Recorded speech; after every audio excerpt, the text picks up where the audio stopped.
On Point Interview. As part of the On Point Interview podcast on the MinterFM radio and its official YouTube channel, we're having an exclusive talk with Daniil Lashin, a Russian programmer and lead developer of the Minter network, live on MinterFM. Quoting the headlines, Daniil Lashin, aged 14, created a game all of Russia downloads. A 17-year-old entrepreneur's IT company is thriving. His educational portal Jorial is available to everyone on the net and has been nominated to win a Google competition. For now, you're developing and promoting Minter. What's next?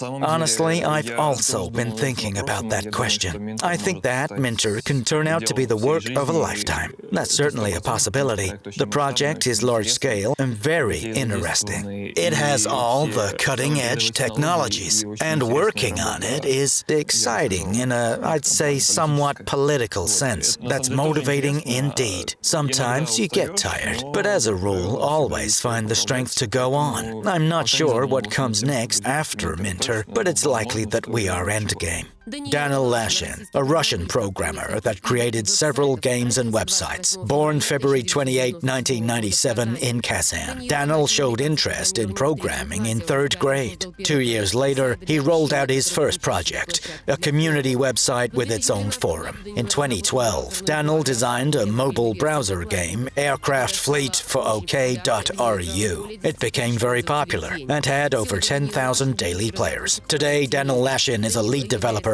at Minter. Daniil launched the Lashin coin. This personal coin aims to help his new projects find audiences faster.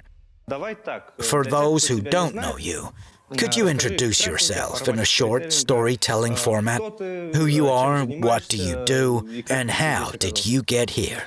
Well, my name is Daniil Lashin, and I'm a lead developer with the Minter project. We started working on it together with Evgeny Gordeev about 3 years ago. And since then, actually, I've been responsible for the most important part of Minter, its core, or blockchain. In all these years that the project has existed, I've also been doing maintenance. I started programming at a very early age, in 5th grade if I'm not mistaken. Back then, we created sites for our class.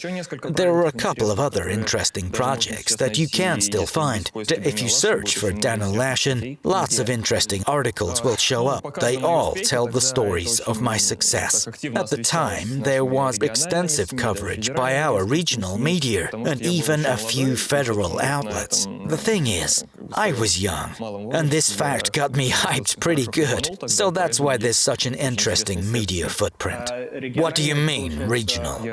I was born and raised in Kazan. There, I also graduated from high school and got admitted to the university located in the Innopolis city that was built near Kazan, tailored specifically for IT specialists. Only after that I moved to Moscow. Good. You've mentioned that your small age let you make appearances on regional TV channels or in other media. How old are you now? I'm 23. And you're a lead developer already. Well, yep, and I don't think that the age of 23 is that young for a lead developer. If you look at other projects, including the crypto ones, some of them have younger, much younger representatives. Truth be told, development in itself is such an area where you become experienced really quickly, and that experience counts a lot. It's obvious that if you start working in a plant, for example, to assemble TV sets, you won't become its director or technical director by 23. You'll need to gain a ton of experience first, as there are lots of related areas, including, say, in-person communication, and being an authority figure for others.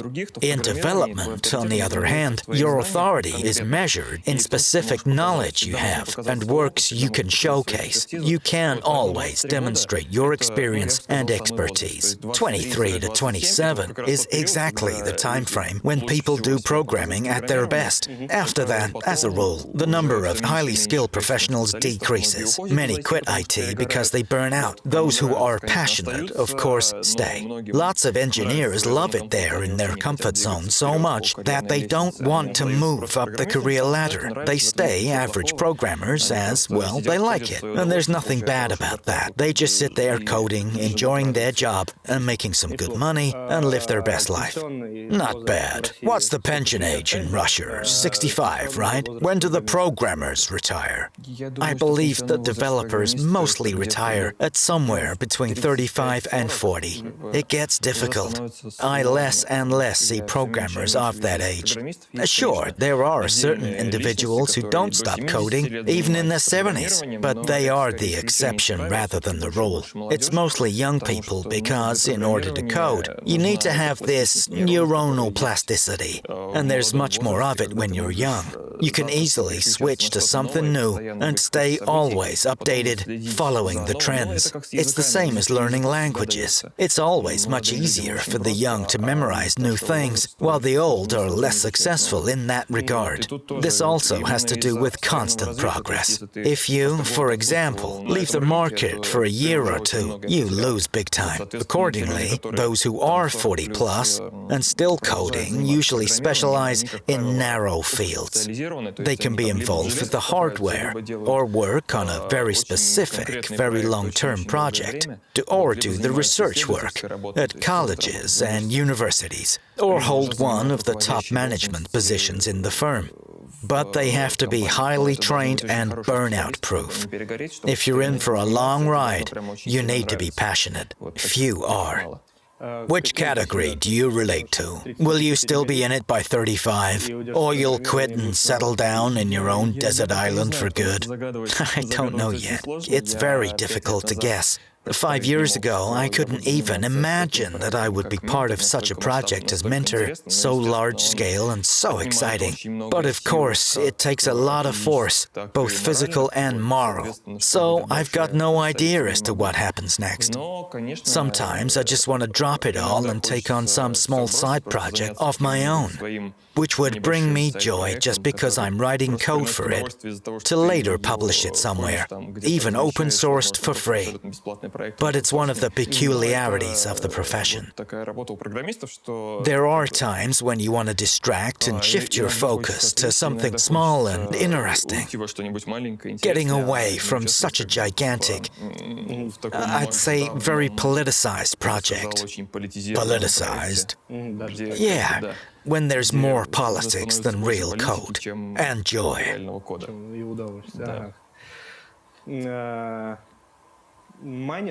Have you ever mined? I did mine, yes. How'd it go? There was a time. Look, I mined on my own computers and other devices, so it was nowhere near professional. I wouldn't call it a success, though. I've always been very skeptical about mining, specifically on graphics cards and processors. Turns out you're more of a proof-of-stake supporter. Turns out I am. That's where we started, just making a smooth transition here. So, for example, if I'd been approached in 2015 and asked to choose between proof of stake and proof of work, I'd have gone with the latter. What would you pick? Assuming it's 2015 and very easy still. In 2015, I would have picked proof of work. Then again, it depends on the question itself. If I'd been asked, or let's say it's me approaching you, where do you want to mine? Then proof of work for sure. Yep, that's where I would have started to mine. Nevertheless, mining is much easier with proof of stake. If we'd been talking about where I'd like to store my assets, it'd be Bitcoin with its proof of work hands down. At the time, proof of stake was a raw and untested technology yet, so it was pretty scary to trust such a novel tech with your funds. Long-existing systems, such as Bitcoin, were way more secure. Today, there's plenty of POS. If you look at the top projects on CoinMarketCap, you can count those running on POW on the fingers of one hand, because it's very expensive, inefficient, and dependent from physical equipment, the equipment that often breaks down and otherwise malfunctions. In proof of stake, as a rule, almost the same level of security is reached, but with less pain points relating to the equipment and hardware part. The only things you need are a couple of servers you're gonna use and the capital with which you're gonna mine. At the Blockchain Live 2020 conference, a funny bearded man walked up to me. He was very agitated and said that proof of stake, including everything that Minter does, among other projects, is about thin air, adding that mining is for real men, and that's what normal people do. What would you say to him? Well, that's a hard one indeed. The proof-of-work mining is now turning into a kind of hobby for big men in checkered shirts who got beards and axes hanging from their belts. Yeah, that's how they do it.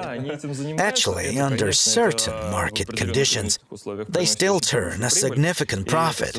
That's great, and what's more, predictable, meaning people understand that the more equipment you got, the more you can mine. Here's your electricity bills, and here's your server invoices. You just need to find where to buy them from and monitor their operation. That's mining. Proof of stake is a bit more difficult for people to comprehend.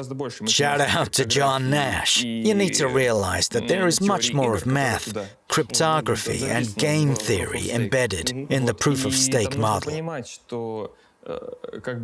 You need to realize that its security comes not from the fact that you need even more capacity to rewrite the chain than there already is in total. It's secure because it's based on game theory. The main stakeholders of the network, those who have the most coins, are interested in its integrity. Otherwise, everyone will rush to sell off their coins, and the asset itself will lose greater part of its value. That's game theory at its finest. At least 2/3 of the owners of the network's tokens or coins have to be interested in that the network is as honest as possible, up and running at any time, never rewritten and free of vulnerabilities. That's why people often can't tell proof of stake from proof of work. With proof of work, the strongest one wins, as easy as that. With proof of stake, the strongest one cares more about the well-being of their own network, about the weak, because otherwise their network will simply fail. That's it. That's hard to understand. So, yeah, someone prefers mining Bitcoin as a hobby, or occupation even, right? You need to make it work. In POS, coins work for you. On Point interview live on MinterFM.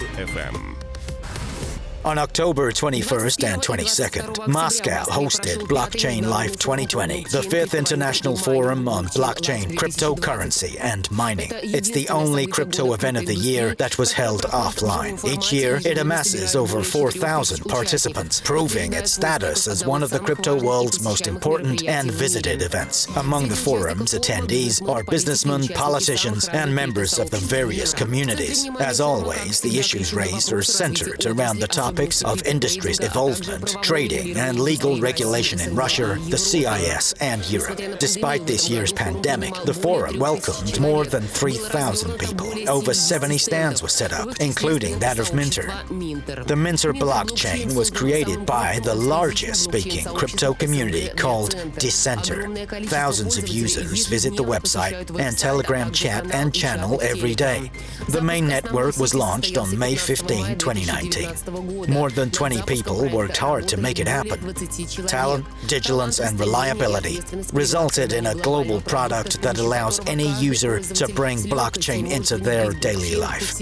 Minter is a global rewards and loyalty points network powered by a fast blockchain that runs on the Tendermint engine. Any brand, community, or blogger can create their own coins and launch their reward or loyalty system in minutes. BIP is a native coin of the Minter network. It aims to respond to the needs of the real-world market, including fast transfers between mobile users. Another feature is super low or even zero transaction fees. The maximum supply is 10 billion coins. This was not the first time the network was presented at a conference of a global scale, but the first when Minter introduced its loyalty point system implementation program. On October 22nd, Minter core team's lead developer Daniil Lashin took to the stage to give a speech entitled "Loyalty and Blockchain Rewards: What Burning Issues Do Businesses Have?" Please give a round of applause to Daniil Lashin. Let's now get to the main questions. Currently, work on the core is underway. Are you doing it alone? Or do you have a whole team by your side? Maybe assistants. Or maybe you've delegated it altogether and moved on to something else. Who's making the core? I'm not on my own. There's a team of 3 people that's working with me. This team, of course, isn't focused entirely on the core and nothing else. In our company, the positions are interchangeable, meaning one person can work on the core first, then go develop some bot, then do back-end for other services. That way, we optimize work within the organization so that no one's idling. As I've already mentioned, 3 people, including me, do that at Minter. What's interesting, I took almost no part in coding version 1.2. I was formulating tasks, overseeing the execution, and writing tests and running them, along with those who were developing the core. It was more of a managerial work for me. It was sort of an experiment to see if the blockchain could be developed without me, so that just in case, other guys could pick up from where I left off. The experiment was successful. The launch was seamless, so overall I was satisfied with everything. As for emergency issues, when something needs fixing quickly, I step in, and it's me who does the job.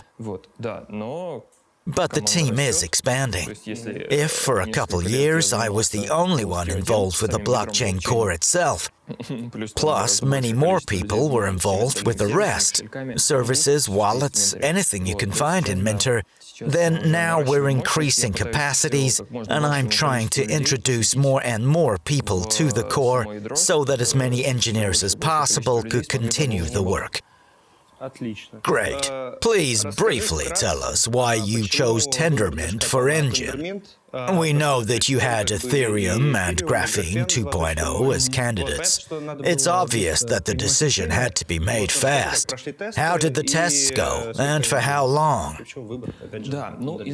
Initially, at the very beginning, we were choosing between Ethereum and Graphene. At first, we didn't even consider Tendermint at all. We started with trying to create an Ethereum prototype, and very soon realized that the virtual machine the network itself ran on didn't quite meet our needs. It was better optimized for complex smart contracts. But if we're talking about the speed of a blockchain with transfers and coin creation, it was not well suited for that. Besides, Ethereum was proof of work, meaning we would have needed significant capacities at launch just to protect from 51% attacks. So, starting the network on pure Ethereum was highly risky, as it was simply unsafe. On top of that, it was unclear where Ethereum was headed in terms of development and how it would be supported in the future, and whether upcoming updates from the developer team would not break down our project. That was another risk. Graphene was a bit less problematic. Since it was proof of stake, we wouldn't be facing the capacity issue at launch. We had other concerns regarding it, though. It was in a half-abandoned state, and its ecosystem was very small. There actually were no ready-made SDKs for any devices and no sufficient information in general. At that point, we accidentally discovered Tendermint, which, according to its ideology, had to serve as a foundation for building blockchains. That facilitated our work greatly. We realized that its developers would aim to support a large number of blockchains running on top of it. and would not roll out updates that could damage compatibility, supporting older versions with bug fixes and resolving critical errors. That's why we started digging in that direction, and in a couple of weeks already launched the first prototype, operational. By the way, many were mistaken by saying that we were based on Cosmos SDK. That was not true. Back then, when we were just starting to develop Minter, Cosmos SDK was in its very infancy and not ready for production. It wasn't ready for use at all. As for production, the same held true for Tendermint, which was in a deep alpha version still. All developments were going on in parallel, meaning Minter and Tendermint evolved simultaneously. Somewhere there was Cosmos SDK also, but it was far from being ready to be used for creating something. So we were working on our own project, while Tendermint developers were working on theirs. I think that often there's an association with Cosmos because it's written on your website, in the general information section. So no wonder people are confused. I think that's the reason. It's very important to understand the difference. There's a Cosmos ecosystem which consists of many parts, and there's a company that develops Cosmos SDK. Cosmos SDK is a certain framework that also uses Tendermint for starting a blockchain. In plain English, Tendermint ensures that the new blocks generated include transactions and synchronize across the entire network. That's all it does. Cosmos SDK adds modules such as accounts, where you can create your address, make transfers, do governance, and issue coins in a so-called multi-coin system that allows you to create several of them. So that's a slew of modules that you can combine in order to create a blockchain of your own. But Minter is written on pure Tendermint, meaning we process all transactions independently. We have our own system of addresses, transfers, data storage, and so on. We coded all of it straight away. And then there's Cosmos Hub. Cosmos Hub is powered by the Cosmos SDK itself. It's a working blockchain and not a tech anymore. It's a working blockchain whose purpose is to bring together different networks.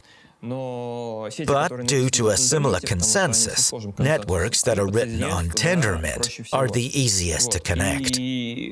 What's there on our website is that technically, we're fully compatible with this Cosmos network. Once Cosmos is set to kickstart its active expansion, and begins connecting regular blockchains and not giants such as Bitcoin, Ethereum, and the like, but average altcoins, then we'll be all set to join as soon as possible. Amid the pandemic, how does one search for themselves? Let's hear what you have to say. To tell the truth, it doesn't make much difference for a programmer. Either way, everyone stays at home and works remotely, so there's no problem with that. Judging by the ring on your finger, I assume that you... Yes, I'm married. Was it inconvenient working from home? No. Or is it just wife and no kids? My son just got born during the pandemic. Congrats! So everything was way more interesting for me. On the contrary, it was cool that I had the opportunity to be involved in the whole process together with my wife. The whole pandemic thing went smoothly, so to say. We particularly were very lucky that we were made to sit it out at home, so there was time for absolutely everything. Cool. Coronavirus, a universal evil or conspiracy? No, it is neither universal evil nor something orchestrated. Well, from my non-medical point of view. My wife is completing a medical degree and would be more competent here. I think that the disease is real. It most definitely exists and most definitely causes complications in people with underlying health conditions. But at the same time, the way that governments around the world react to it, perhaps, can bring much more substantial damage to the whole humankind and average people. than coronavirus ever could. But still, I have no expertise to make any claims. It's obvious that if there's a choice between two evils, and say 1 million people are estimated to die of coronavirus, while 20 million people could die due to hunger caused by a global quarantine, closed borders, and economic lockdown, then it is official authorities who have to make that choice. That tough choice. I don't envy them. Never have. Working in politics is challenging as you have to make complicated, sometimes even inhuman decisions. That's also what our own government is doing now. During the first wave, it imposed a strict quarantine and ordered that no one went outside. Now that the second wave is already here and new daily cases are surging, there's almost no restrictions in place except for the masks and gloves.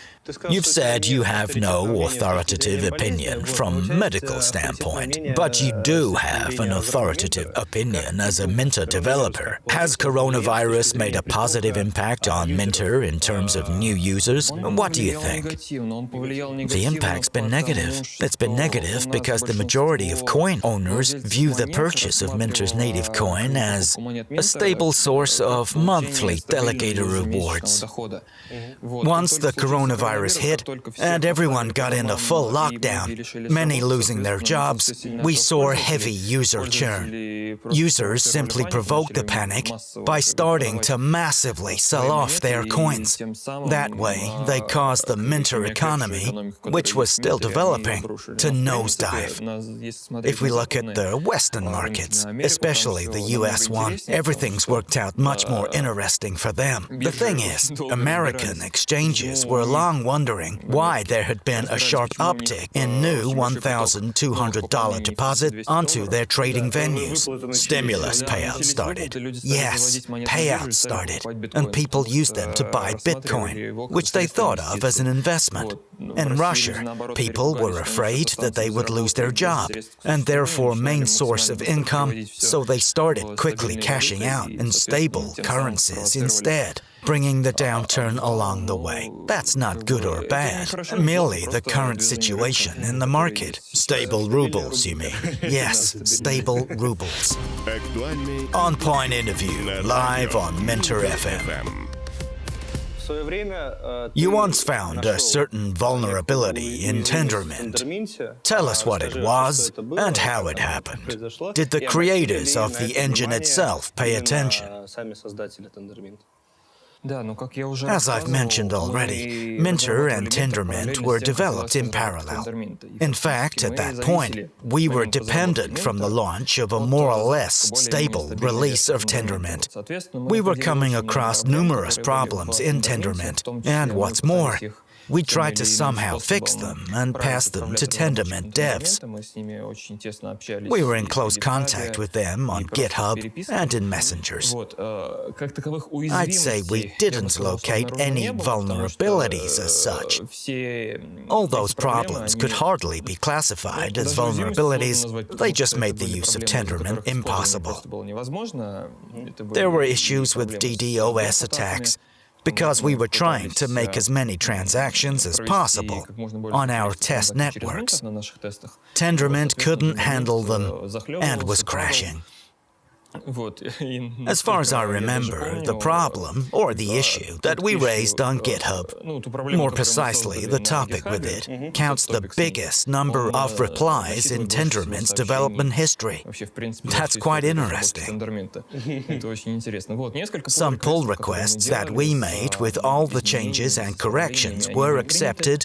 At one point, we stopped doing that as it was time to focus on Minter only. But yeah, there was a bunch of imperfections we spotted. Another thing we suggested was the modification of the Tendermint's architecture, and it was approved. The goal was to make it easier for developers to create their applications on top of it. But that proposal had just been accepted. The implementation hasn't started yet. Still, an interesting moment. The development was ongoing, and we kept in touch. Good thing one of their lead developers engaged exclusively in Tendermint is a Russian guy. His name is Anton. So the communication was pretty easy. Perfect. The next question is about how Minter stacks up against other blockchains, or its direct rivals. Does Minter have any features that make it stand out? And why is Minter cool after all? Well, it's a philosophical one indeed. I'll explain in detail. How can you actually tell if a particular blockchain is successful? The success of any blockchain is determined by the number of transactions carried out by its real users, customers and businesses alike, those who use it. Maybe not just the quantity, but also the quality. Let it be a mix of the two. As such, businesses will never use a raw blockchain, with rare exceptions like in-house customized developments, where they establish a dedicated department inside the organization that specializes only in blockchain and is in charge of optimizing their internal workflow with its help. Then maybe they would. But as a rule, the vast majority of businesses will use particular blockchain products, and that's where the difference lies. If we're talking about Cosmos, that's already been brought up today, IrisNet, TON, or any of the other blockchains that are out there, they all work in a different direction. Minter aims to find a particular niche where businesses have particular pain points and fill it by solving them. And we're now targeting rewards and loyalty points. In the meantime, other blockchains are focused on tech stuff. They're creating platforms of sorts that developers and businesses will join to launch their products. We're headed elsewhere. That being said, our directions, our paths do not cross. For us, they are more like partners than competitors, because we can, for example, make use of their capacities and ready-made solutions to interconnect with them and enrich the scope of services we offer. Speaking of Hub also, which we'll probably cover in a bit more detail later on, it's next on my list. We'll connect to both Ethereum and Cosmos, just so that loyalty points that get issued on Minter could be transferred to Ethereum and Cosmos, and participate in this huge DeFi market by being instantly swappable across all existing DEXs, available as collateral and much more. Our idea is to make them DeFi ready, so it's hard to say. Businesses will use a specific product. The project that runs fastest towards that specific product wins the race. Talking about the competition technology-wise, you may recall the influx of Ethereum killers. Look, we've launched an Ethereum killer. Here comes another one. Our transactions are cheaper. Our smart contracts are bigger. Ours can be written in Java, whichever language you like. It's either the guys aren't exactly good at marketing, or it's just much easier for the developers to work with a giant as Ethereum, which has a really broad ecosystem and a large number of working smart contracts and full-fledged projects. It's much more complex to take the other blockchain and win by a couple of seconds in terms of speed. What really fascinates me is that both developers and customers are willing to pay even more for transactions on Ethereum than switch to, say, Ripple or any other network. EOS? You've mentioned Hub. Could you provide some basic yet concise info? Initially, in Minter. Okay, I'll start from the very beginning. We didn't plan support for smart contracts. We made a bet on the highest throughput possible and wanted to achieve it by cutting out anything unnecessary. We wanted to roll out the transfer of coins, their creation, conversion, and that's all. Later, we realized that we actually needed smart contracts. So that the main network is not overloaded with smart contracts, we decided to start an additional parallel network where coins could be transferred from Minter. It's there that the smart contracts are written, such as, lock my coins for 5 months and return them to me afterward. That's just an example, any will do. It's intended to work in parallel, making no impact on the load on the main network and running on the Ethereum virtual machine, so that all smart contracts Ethereum has today could be migrated to Minter. We've designed such a concept. There already have been transfers from Minter to this parallel network and back. It was so convenient that you could simply send a transaction in Minter. It was the first prototype, and randomizer running on the virtual machine would retrieve that one coin you sent and send you either 0 or 2 coins back with the 50% probability. Kind of a slot machine that's powered entirely by smart contracts. But Minter users don't see that. They just send a coin to an address with a specific message, and there's instantly an incoming transaction. It was all decentralized. There were no centralized links in this chain. Worked like a charm. Soon after that, we came to an understanding that although EVM is cool by all means, it would be much cooler to make our coins transferable to other networks, including Ethereum, so that these coins could be used in the DeFi space, the entire DeFi market, and any DeFi project you could possibly imagine. For example, you could put some Lashin coins into Uniswap and leave them there for the time being. That's how the idea of Hub was born. We just combined this Minter EVM we've been working on with the bridge to Ethereum and other networks. As a result, we got a separate blockchain that operates in parallel to the main one, but depends on it.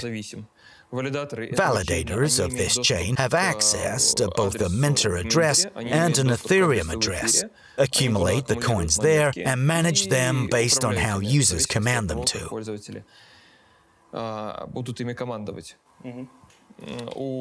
This hub's governance will be completely decentralized.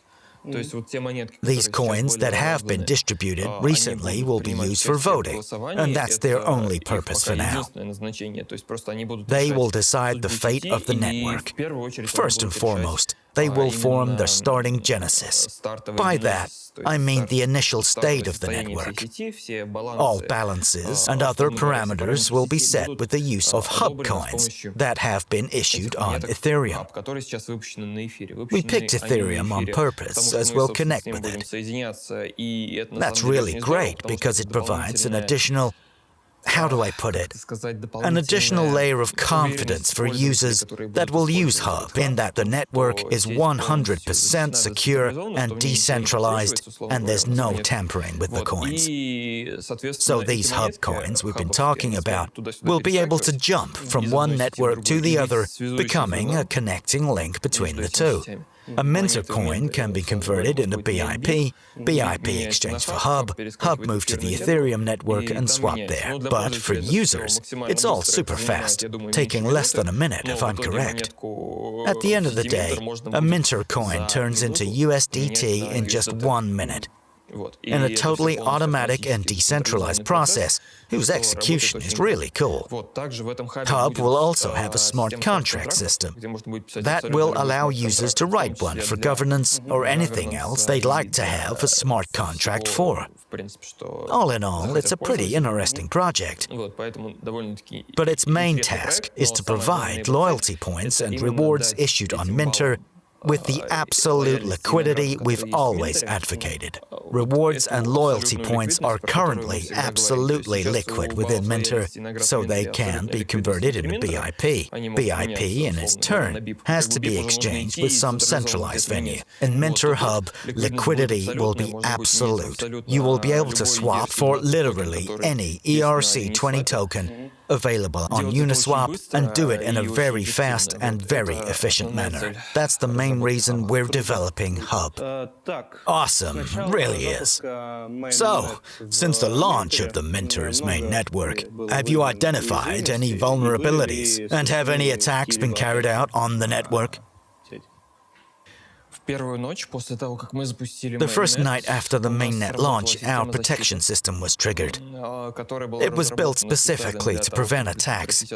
Honestly speaking, we're still uncertain as to whether it was a purposeful attack or just a sequence of events that led to an error in the code.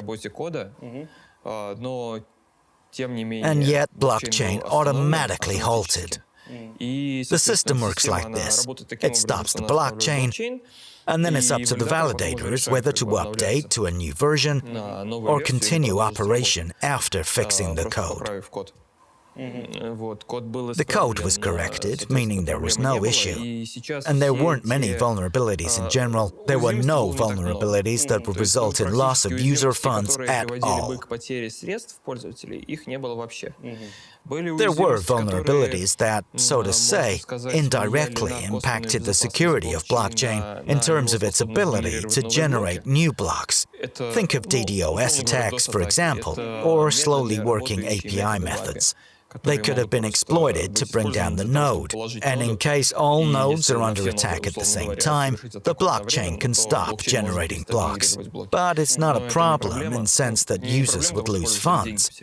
The only problem is that blocks would no longer generate for a while. What we did have was a theoretical issue with unbound coins. The logic of calculating delegated stakes was initially wrong. To put it simply, it allowed users to delegate funds they didn't own. Delegation implies that you get rewarded for freezing your funds for a specific period, and in case you misbehave, a fine can be imposed on those funds. So, users were able to delegate funds they didn't possess. In other words, other users' funds. They could sell the coins in their wallet, and the stake would decrease. Decrease why? Because part of funds in the stake belonged to another user. The calculation formula was not right, so that's why we modified it. There was a lot of debate in the community, but I'm certain that such a change is a great plus for the network, as using the coins someone didn't own, they could have carried out various attacks. The vector of an attack that most regular users will understand is the one against the validator. When a coin with a 10% CRR is created and then delegated into many slots of a given validator. So, if someone had 1 million BIP, they could have delegated a large number of coins and therefore gotten all the other stakes that were not at the top of a specific node's list to drop out.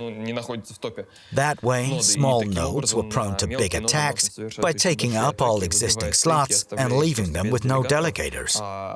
The most dangerous thing in this scheme is that one could have kicked out many validators at once, transferred this stake to one of the big nodes, and caused the network to undergo a fork with no consequence for themselves, as that node would have had more than 1/3 of the voting power. As I've already said, with 1/3 of the network, or its voting power, you can't start writing your own blocks.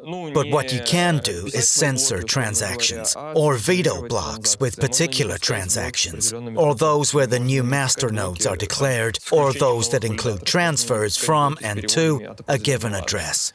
That's in theory.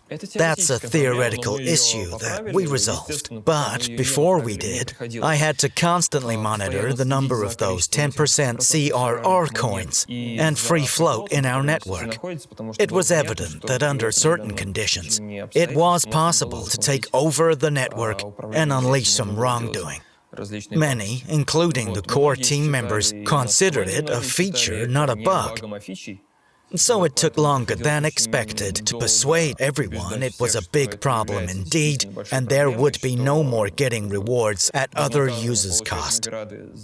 And that once we had to solve it once and for all, instead of doing that when the project was very big and very popular, I think it would have been unreal to push an update like that because the majority would have been against it. What was it like before Minter? Which of your projects was a success that you like and are proud of? Maybe it's that very game you developed when you were still a 14-year-old student. Maybe an educational portal. No, unfortunately, educational portal never found its audience. It received a negative critical reception because of a suggested learning method that relied on videos. The older generation usually thinks that clip thinking, which is typical among youngsters, is bad. I said it wasn't bad. On the contrary, it was a great tool for educating people. Nowadays, each and every one of the world's education platforms that are available online utilize that very clip method. Back then, when I proposed it here in Russia, the community I was pitching it to was skeptical about it. Does it upset you that you were right in the long run? I am very often right in the long run, but there's nothing upsetting about it. Actually, there's much of my guilt here because I stopped fighting for the idea that I thought was right. Being right by saying something and making a bold forecast is one thing. Taking action to bring that to life is very different. The latter requires much more time, effort, knowledge, and experience than simply saying, "Yeah, clips will be trending." You've asked about successful projects. I think it's the games that I created. I really liked them, and they had an immense popularity among the users of social media networks in the past. It was really cool that they were also social to some extent. People communicated, there were chats, forums, and various engaging interactive elements. If I remember correctly, around 5 couples even married thanks to the fact that they met in this game. Started chatting, met in real life, married, and then thanked me via email, telling their stories like, "We got married thanks to your game." It was an interesting project overall. People just grew out of it, moved on to other kinds of games, so I didn't keep it going. On Point interview, live on MinterFM. On to Minter EVM, please. I'm more than sure there'll be a lot of technical terminology, but I'd like to ask you, let's pretend I'm a complete newbie who doesn't understand a thing. In plain English, how does it work? Well, first of all, as I've already told you, there'll be no standalone Minter EVM. It will operate as part of Hub. Our network that's currently underway, the EVM is, so to speak, a certain virtual computer that is capable of executing the programs written into it. That's how Ethereum works. Actually, the abbreviation stands for Ethereum Virtual Machine. What can it do? Imagine you can design a smart contract that would, well, I'm about to go into gambling once again, but it would do great for an example. You can compose a contract that states, if you send 1 coin to me, I'll send you back either 0 or 2. The chance is 50%. You launch this smart contract, deploy it by installing it onto that virtual machine using a transaction. Everyone can view it, see its code, and verify that no one will be able to alter it. They understand that after they've sent 1 coin, if they are lucky enough, they'll get 2 coins back. Or 0 if they are not. Everyone sees it, no one administers this smart contract, no one can mess with it. Users are confident and start playing. Lots of interesting things to do. Uniswap runs entirely on smart contracts. The underlying logic is that if someone sends you a specific number of coins, the formula calculates how many of them are to be returned, and the smart contract itself sends them. It's all decentralized. Nobody manages it, and no one can intervene into the process unless it's outlined in the smart contract in question, meaning a smart contract can have a condition under which the relationship starts in one way and continues in another because the owner has decided to change something. Everything embedded into a smart contract will be executed in the most decentralized manner. Such a virtual machine is heavy for servers in terms of computing power, so we've decided we won't include it into the main chain, the Minter itself. We'll run it as a parallel network that will be fully operational and scalable. The main network must have the most easy-to-understand features, such as creating and transferring the coins, so that it works as fast as possible. never slows down because of the launch of some new smart contracts and is otherwise user-friendly. Those who need smart contracts. In fact, it is very rare that what a business exactly needs is a smart contract. It's rare, but in case any business does really need it, we'll be equipped. We're creating Hub mainly to broaden the coin exchange opportunities, and nothing else. If the company suddenly needs to create a smart contract, it will be able to. But in most cases, it would not facilitate the process, but on the contrary, complicate the operation of the company, let alone the fact it's much more expensive than migrating these processes from the off-chain. There are a few successful cases of companies using smart contracts. In the DeFi market, they thrived. Then again, it's not a business, but a project. Community project that has skyrocketed in a very interesting way. Not for its own purposes, more like a global platform of sorts. Got it. Integration with TON didn't happen. Why? All of us know why it didn't pan out. TON didn't eventually manage to launch, and its main idea was centered around the integration into Telegram Messenger. If it had happened, it would have become the most popular cryptocurrency in the world. Of course, the political and marketing integration with TON would have benefited Minter very much in terms of substantial user acquisition. So, since, well, yeah, there is codebase, there are projects that launch on top of it. But the popularity that TON would have gained if it had been a wallet inside Telegram itself, that popularity never arrived and never will. As of now, we simply do not have sufficient time to integrate into those chains that have already been launched. Of course, we actively monitor the projects that have spun off from TON, including Free TON and others. Wanted to ask about it. But there's little sense in integration now that they're starting to gain steam. I'll tell you this. We can integrate with them, but our community won't benefit much, and we won't significantly increase the number of features. It's technically demanding and will definitely require further lifetime maintenance. It's not like we can simply say, the integration stops here. Thus, we need to be responsible when making a choice as to who to integrate with, so we've decided to postpone this question for now. If these projects eventually reach the mass audience, and we can somehow improve the functionality that Minter does already offer, then we'll consider integration. But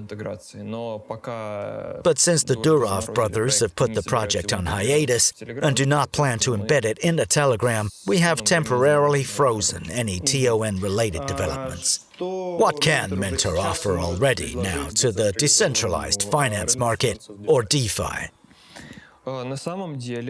Actually speaking, Minter has been part of this DeFi market to some extent since the very beginning.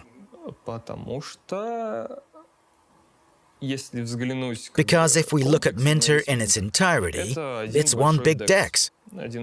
One big DEX that works, of course, following some rules. No, it has no order books, orders, or anything like that. But it has coins that can be swapped for one another, moved from here to there, and have their algorithmic prices. In fact, it's similar to Bancor or Uniswap. The latter now exists on Ethereum. So, Minter has been long part of the DeFi market, and now we'll be integrating into it even more, deepening the roots using the hub that we're currently developing. It will aim to reach the goal of making these loyalty points and rewards issued by businesses on Minter absolutely liquid, so that any points could participate in this DeFi market, so that loyalty points that businesses will launch on Minter could be swapped for USDT in a minute or less, and vice versa. Only if the company wants it, of course. This exchangeability. Okay, we're slowly moving toward the finish. As a developer, what do you think Minter lacks? At this very moment, due to the transition to Minter 1.2, the only thing missing is the transition of all services to this version. The 1.2 update changed all interfaces greatly. Among other things, the documentation and all the tutorials we have there have not been modified and adapted completely yet. More accent on documentation now, on the new version I mean. Once we close this question, it will have 99% of all possibilities and toolkits for developers covered. They are already there, and further improvements will be rendered inefficient and make no sense whatsoever. After that, we'll focus on smart contracts and Minter API. The news about the latter is on the way. But in general, yes, there are issues with the documentation and examples, in particular with switch to the new network. So, on to the question that I think you get asked most of the time. Long-awaited numbers 2.0. How will Minter change after they've arrived? Blockchain Minter. Honestly, the Minter blockchain will not change as much as many might expect it to. But we are headed to improve the opportunities for individuals and organizations in terms of issuing their private coins. So we'll mainly work on making those coins liquid. Minter 2.0 will see the addition of new algorithms for DEX, so it'll be not only Bancor, but also built-in Uniswap. In addition to that, we'll finally make the issue of non-backed coins official. I mean coins with no reserve that are currently used merely as units of accounting. Many Minter-powered stablecoins are working like that. There are many companies that don't want to launch reserve coins too, so they won't need backing. We won't, however, divert from the simplicity of Minter we had in mind initially, and you'll still be able to pay the fees with these non-reserve coins. That's actually Minter's killer feature. You won't find such an approach anywhere else, in any network, you name it. When someone sends you a coin, and you can send that coin to another person right away, without searching for Ether to pay the gas, something we observed when distributing hubs. Everyone rushed to buy Ether because very few had it on their addresses, and without it, it was impossible to move the coins around. You'll be able to pay the fees with these coins without risking network security, because you can add these coins into Uniswap pairs right in Minter, and the fee, if necessary, will be withdrawn from the exchange of an insignificant amount of a coin that's being sent for the base currency via Uniswap. If there's no corresponding Uniswap pair, that would eventually lead to the base one. Then you'll have to pay with BIP, just like with non-reserve illiquid coins now. Other than that, we will improve the logic of the operation of validators and optimize the work blockchain performs while idling. Rewards distribution in particular. The distribution of rewards is actually painful for us as developers because every 10 minutes, over 50,000 transfers are made Minter-wide, although there's not too many transactions. But it's proven by calculations that each 10 minutes there are 60,000 transfers. It all carries a lot of load. So rewards will be optimized, and most likely, although I'm not sure if we'll include it with Minter 2.0, will have to be requested manually. So they will be accumulated someplace virtual. Then you'll tap the button to send them to your wallet or redelegate straight away. But they will be optimized. I guess very few people do really need the reward sent to them once every 10 minutes. This time frame can be increased to 1 day or once a month redelegations. But, of course, it will be up to each and every user individually. So, optimization, optimization, and optimization all along. And more possibilities for the exchangeability and issuance of loyalty points and branded rewards by businesses. Today's 3 best cryptocurrencies: Bitcoin, Minter, Bitcoin, BIP, and Ether. So, Blitz, here goes. If you were to talk to Durov, what would you say? Well, first off, thanks for the wall and Telegram. He must have... Secondly, Well, I only have words of gratitude for the technologies he develops. And I know this may sound strange, but he took a lot of work off me because the integration with TON, wasn't needed. So I guess I'm even glad that things turned out the way they did. I don't think he is, though. But yeah, that'll be all. Thanks a lot. You too. Bye.